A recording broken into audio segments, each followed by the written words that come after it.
Friends, थंबनेलवरील Marathi sentences तुम्ही वाचलेली असेलच. जसं की जर माझा फोन तुटला असता तर, जर तिने खरं सांगितलं असतं तर, किंवा जर आपण त्या दिवशी भेटलोच नसतो तर, जर मी मोबाईल घरी विसरलो नसतो तर, अशा प्रकारचे सेंटेन्सेस आपण दैनंदिन जीवनात नेहमीच बोलत असतो. मग आता ह्या सेंटेन्सेसवरून तुमच्या काय लक्षात येते, यातून काय अर्थ निघतो? जसं की जर माझा फोन तुटला असता तर, म्हणजे इथे खरोखर फोन तुटलेला आहे का? तर नाही. पण आपण काय इमॅजिन करतो आहे इथे, की जर माझा फोन तुटला असता तर, म्हणजे भूतकाळामध्ये जर माझा फोन तुटला असता तर काय झालं असतं, असं आपण म्हटलेलं आहे. म्हणजेच अशा प्रकारची जी सेंटेन्सेस असतात ती भूतकाळामध्ये कोणतीही गोष्ट झालेली नाही आहे, पण ती गोष्ट आपण इमॅजिन करतो आहे किंवा तशी आपण शक्यता सांगतो आहे, इमॅजिन करतो आहे. मग आता अशा प्रकारच्या सेंटेन्सला पास्ट इमॅजिनरी सिच्युएशन अशा प्रकारची सेंटेन्सेसही म्हटली जातात. मग आता ही सेंटेन्सेस इंग्रजीमध्ये करत असताना आपण कोणतं स्ट्रक्चर यूज करायला हवं ते आधी आपण बघणार आहोत. तर इथे बघा, सर्वात आधी तुम्हाला घ्यायचं असतं व्हॉट इफ. व्हॉट इफ हे कशासाठी, जर असं झालं असतं तर, या अर्थासाठी आपण इथे वापरणार आहोत व्हॉट इफ. त्यानंतर तुम्हाला घ्यायचा असतो सब्जेक्ट, त्यानंतर घ्यायचं असतो हॅड. आता हॅड घेतलं म्हणजेच क्रियापदाचं तिसरं रूप हे येतच असतं, हे लक्षात ठेवायचं. त्यानंतर तुम्हाला सर्वात शेवटी ऑब्जेक्ट घ्यायचा असतो आणि मग नंतर सर्वात शेवटी क्वेश्चन मार्क द्यायचा असतो. तो अगदी कंपल्सरी आहे, तो द्यायलाच पाहिजे, कारण इथे असं झालं असतं तर असा क्वेश्चन आहे. मग आता इथे बघा, हे जे स्ट्रक्चर आहे ते स्ट्रक्चर लक्षात ठेवण्याची एक सोपी ट्रिक मी तुम्हाला सांगते. आता इथे बघा, हे इथून बघा, subject plus had plus V preferred object.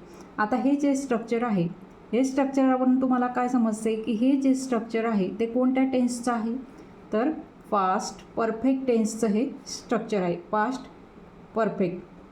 मग आता हे पास्ट परफेक्ट टेन्सचं स्ट्रक्चर तर तुम्हाला माहिती आहेच. मग त्याआधी फक्त तुम्हाला काय करायचं आहे, इथे फक्त व्हॉट इफ लावायचं आहे. व्हॉट इफ नंतर पास्ट परफेक्ट टेन्सचं हे स्ट्रक्चर तुम्ही लक्षात ठेवलं म्हणजे हे पूर्ण स्ट्रक्चर तुमच्या सहज लक्षात राहील. तर आता इथे बघा, मी इथे मराठीतली आपली रोजच्या बोलण्यातील काही सेंटेन्सेस घेतली आहेत, ती या स्ट्रक्चरवरून आता आपण इंग्रजीत ट्रान्सलेट करूया. बघा, जर त्याने मला आधी फोन केला असता तर, आता इथे जर हे जरी वापरलेलं नसलं, फक्त असं असलं त्याने मला आधी फोन केला असता तर, तरी त्याचा मराठीतून सुद्धा अर्थ तोच होतो, की जर त्याने असं केलं असतं तर. मग त्यासाठी हेच स्ट्रक्चर तुम्ही यूज करायचं आहे. मग आता हे स्ट्रक्चर वापरून आपण आता हे इंग्रजीत ट्रान्सलेट करूया. सुरुवातीला तुम्हाला काय घ्यायचं आहे, व्हॉट इफ, व्हॉट इफ. त्यानंतर सब्जेक्ट काय आहे, सब्जेक्ट आहे ही, त्याने म्हणून इथे घेणार आहोत आपण ही. त्यानंतर घ्यायचं आहे हॅड, आणि फोन केला असता म्हणून आपण इथे घेणार आहोत कॉल विथ री फॉर्म.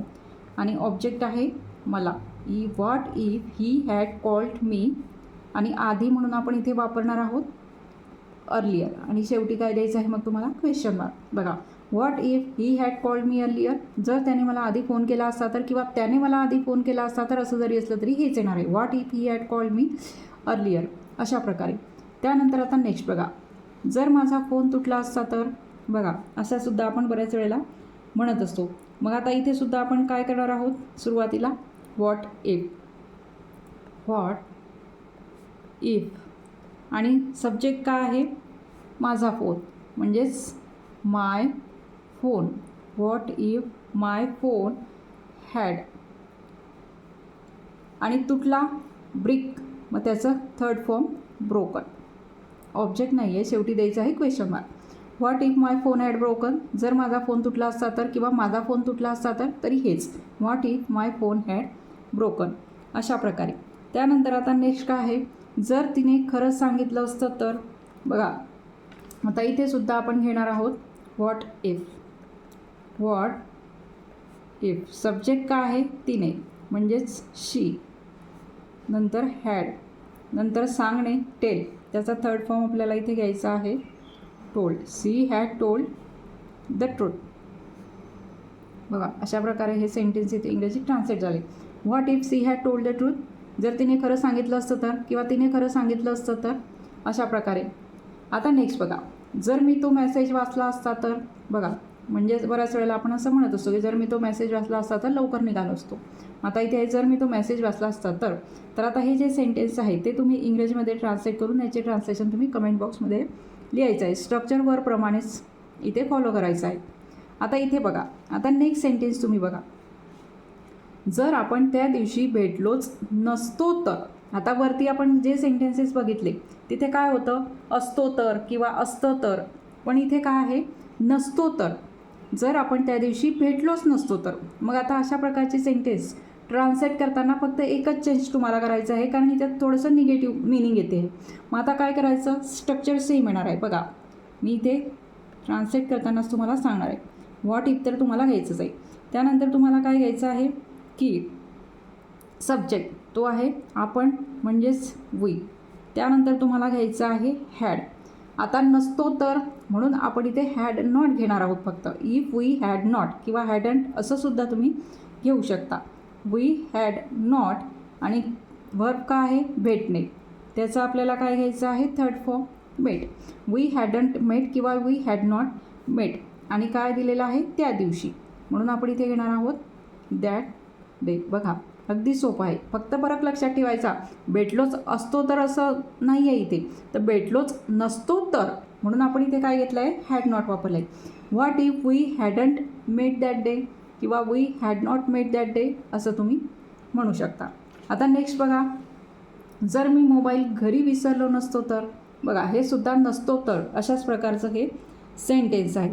मग आता इथे सुद्धा काय येणार आहे, व्हॉट इफ,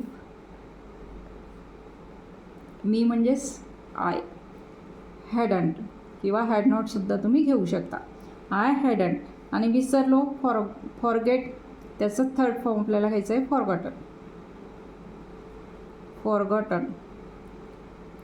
मोबाईल म्हणजेच आता इथे माय मोबाईल असं आपण घेऊ किंवा माय फोन असं जरी म्हटलं किंवा माय मोबाईल असं जरी म्हटलं तरी चालेल. What if I hadn't forgotten my mobile, कुठे तर घरी. म्हणून आपण इथे घेणार आहोत ॲट होम. बघा अशा प्रकारे हे सेंटेन्स इथे येणार आहे. What if I hadn't forgotten my phone at home किंवा माय मोबाईल ॲट होम अशा प्रकारे. त्यानंतर आता नेक्स्ट बघा, जर मी ती चूक केली नसती तर. बघा अशा प्रकारे चूक केली नसती तर म्हणजे काही वस्तू घेण्याची किंवा काहीतरी केलं असेल म्हणून आपण असं बोलत असतो. मग आता हे सेंटेन्स कसं येणार आहे, हे सुद्धा नसती तर याच प्रकारचं सेंटेन्स आहे म्हणून आपण इथे सुद्धा हॅडंट वापरणार आहोत. व्हॉट इफ सब्जेक्ट आहे मी म्हणजेच आय, हॅडंट मेड, मेड येणार आहे इथे, मेड ती चूक म्हणून दॅट मिस्टेक. बघा अशा प्रकारे हे सेंटेन्स इथं येणार आहे. What if I hadn't made that mistake. तर बघा आता तुमच्या लक्षात आलं असेल की जर मी असं केलं असतं तर त्यावेळेला स्ट्रक्चर कसं असेल आणि जर मी असं केलं नसतं तर त्यावेळेला स्ट्रक्चर कसं असेल. आता शेवटचं सेंटेन्स बघूया, जर मी ती संधी सोडली नसती तर. आता हे जे सेंटेन्स आहे इथे सुद्धा नसती तर असंच दिलेलं आहे. तर वर आपण ज्याप्रमाणे ही सेंटेन्स तयार केली किंवा ट्रान्सफॉर्म केली इंग्रजीमध्ये, तसंच हे सेंटेन्ससुद्धा इंग्रजीमध्ये ट्रान्सलेट करून याचं ट्रान्सलेशन तुम्ही कमेंट बॉक्समध्ये घ्यायचं आहे. तर अशा प्रकारे आजचा हा माझा व्हिडिओ, जर मी असं केलं असतं तर म्हणजे पास्ट इमॅजिनरी सिच्युएशनवर आधारित अशी ही सेंटेन्सेस आहेत. तर तो व्हिडिओ तुम्हाला कसा वाटला ते सुद्धा कमेंट करून नक्की सांगा. आणि व्हिडिओ जर आवडला असेल तर व्हिडिओला नक्की लाईक करा, शेअर करा आणि जर तुम्ही या चॅनलवर नवीन असाल तर चॅनलला सबस्क्राईब देखील करा. थँक्यू.